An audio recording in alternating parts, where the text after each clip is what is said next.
2020년 11월 3일 화요일입니다. 오늘 아침 우리에게 주신 하나님의 말씀은 신명기 28장 15절에서부터 24절까지 말씀입니다. 내가 만일 내 하나님 여호와의 말씀을 순종하지 아니하여 내가 오늘 내게 명령하는 그의 모든 명령과 규례를 지켜 행하지 아니하면 이 모든 저주가 내게 임하며 내게 이를 것이니 내가 성읍에서도 저주를 받으며 들에서도 저주를 받을 것이요 또 내 광주리와 떡 반죽 그릇이 저주를 받을 것이요 내 몸의 소생과 내 토지의 소산과 내 소와 양의 새끼가 저주를 받을 것이며 내가 들어와도 저주를 받고 나가도 저주를 받으리라. 내가 악을 행하여 그를 잊음으로 내 손으로 하는 모든 일에 여호와께서 저주와 혼란과 책망을 내리사 망하며 속히 파멸하게 하실 것이며 여호와께서 내 몸에 연병이 들게 하사 내가 들어가 차지할 땅에서 마침내 너를 멸하실 것이며 여호와께서 폐병과 열병과 염증과 학질과 한재와 풍재와 썩는 재앙으로 너를 치시리니 이 재앙들이 너를 따라서 너를 진멸할 것이라. 내 머리 위에 하늘은 노시 되고 내 아래의 땅은 철이 될 것이며 여호와께서 비 대신에 티끌과 모래를 내 땅에 내리시리니 그것들이 하늘에서 내 위에 내려 마침내 너를 멸하리라. 앞서 모세는 이스라엘 백성들에게 하나님의 말씀을 순종하면 받게 되는 축복에 대해 말했습니다. 하나님은 이 세상 모든 것의 주관자 되시기 때문에 그분의 말씀을 순종하는 하나님의 백성은 모든 영역에서 축복을 받게 된다는 것입니다. 오늘 본문은 이와 반대로 이스라엘 백성들이 하나님의 말씀을 불순종할 때 그들에게 일어나게 되는 일들에 대해 말씀합니다. 15절입니다. 내가 만일 내 하나님 여호와의 말씀을 순종하지 아니하여 내가 오늘 내게 명령하는 그의 모든 명령과 규례를 지켜 행하지 아니하면 이 모든 저주가 내게 임하여 내게 이를 것이니. 하나님의 말씀에 불순종하게 될 때 그들은 저주를 받을 것입니다. 오늘 본문을 포함한 저주의 선포는 매우 길어서 앞서 한 축복 선포의 거의 4배에 이릅니다. 이것은 하나님께서 자기 백성들을 저주하는 것을 즐거워하셔서 그런 것이 아니라 이스라엘 백성들이 많은 저주를 보고 두려움과 경각심을 가지기를 원하셨기 때문입니다. 마치 무서운 그림으로 사람들의 이목을 집중시키는 경고판과 같이 그들이 저주를 보고 하나님의 말씀을 불순종하지 않게 하기 위한 아버지의 마음이었습니다. 그래서 저주의 선포는 의도적으로 축복의 선포와 유사한 형식으로 진행이 됩니다. 15절은 1절과 같은 형식으로, 16절부터 19절은 3절부터 6절과 같은 형식입니다. 16절부터 19절입니다. 내가 성읍에서도 저주를 받으며 들에서도 저주를 받을 것이요 또 내 광주리와 떡 반죽 그릇이 저주를 받을 것이요 내 몸의 소생과 내 토지의 소산과 내 소와 양의 새끼가 저주를 받을 것이며 내가 들어와도 저주를 받고 나가도 저주를 받으리라. 이 저주는 하나님의 말씀에 대한 불순종에 대한 저주입니다. 불순종은 그 자체가 생명의 하나님으로부터 스스로 단절되겠다는 선언이기 때문에 생명 없음의 증상을 겪을 수밖에 없는 일입니다. 이렇게 불순종하여 저주를 받은 자들은 성읍이든 들판이든 어디서나 저주를 받고 저장한 곡식이든 당장 먹을 곡식이든 저주를 받고 자녀와 가축의 새끼의 생명에도 저주를 받고 그 저주를 피하기 위해 들어오거나 나가도 결국 저주를 받게 될 것입니다. 우리는 이 저주의 구체적인 내용들을 살펴보면서 사람과 가축과 자연이 하나님으로부터 얻은 생명을 잃게 될 때에 일어나게 되는 일임을 알 수 있습니다. 20절과 21절입니다. 내가 악을 행하여 그를 잊음으로 내 손으로 하는 모든 일에 여호와께서 저주와 혼란과 책망을 내리사 망하며 속히 파멸하게 하실 것이며 여호와께서 내 몸에 연병이 들게 하사 내가 들어가 차지할 땅에서 마침내 너를 멸하실 것이며 그들은 악한 행동의 대가로 모든 일에 저주를 받게 될 것입니다. 그가 하는 모든 일은 다 망하고 속히 파멸을 맞이하게 되고 그의 몸에도 생명력을 잃어 몸에 문제가 생기게 됩니다. 여기서 말하는 연병은 전염병을 뜻하는데 불순종한 자는 본인뿐만 아니라 주변의 사람들에게도 생명의 피해를 주게 된다는 것입니다. 이어서 나오는 7가지 재앙도 하나님께서 주신 생명력이 상실될 때 일어나는 일들입니다.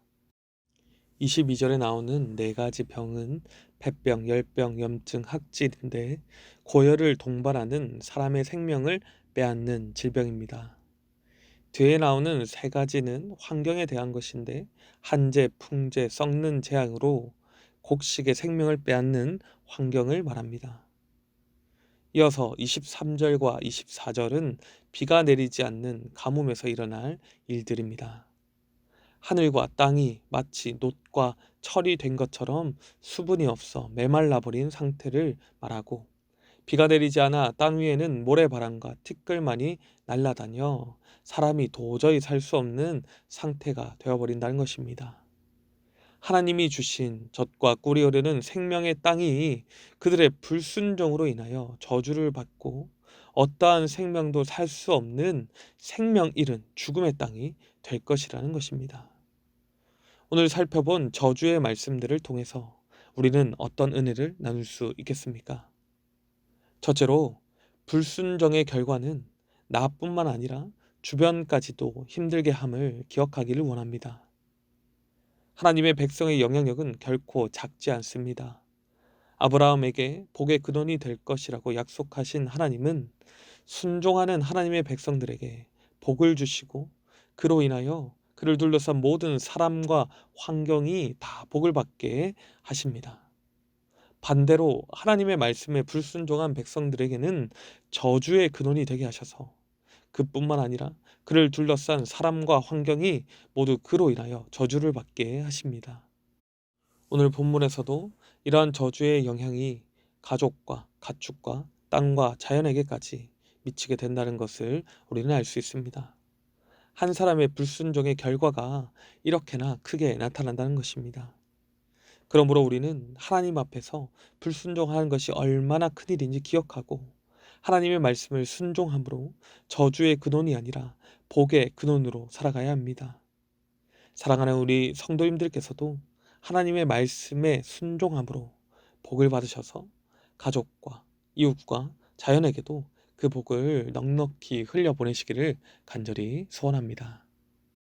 둘째로 하나님의 엄중한 경고를 듣고 돌이키는 하나님의 백성 되기를 원합니다.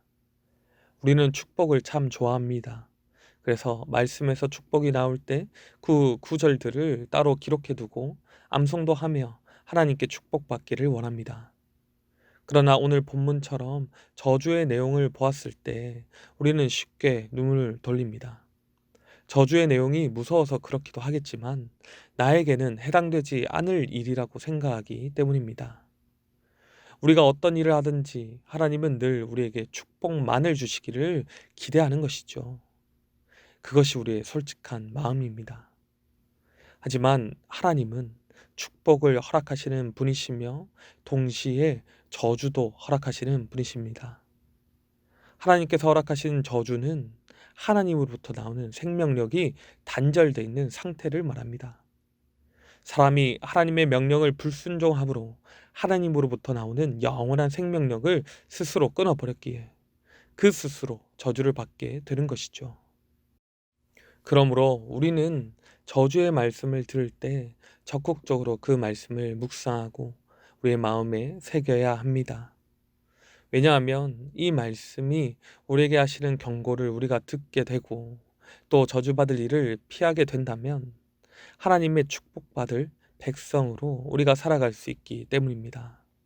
사랑하는 성도 여러분, 오늘 본문의 저주의 말씀을 통하여 불순종의 결과를 마음 깊이 새기시기를 바랍니다.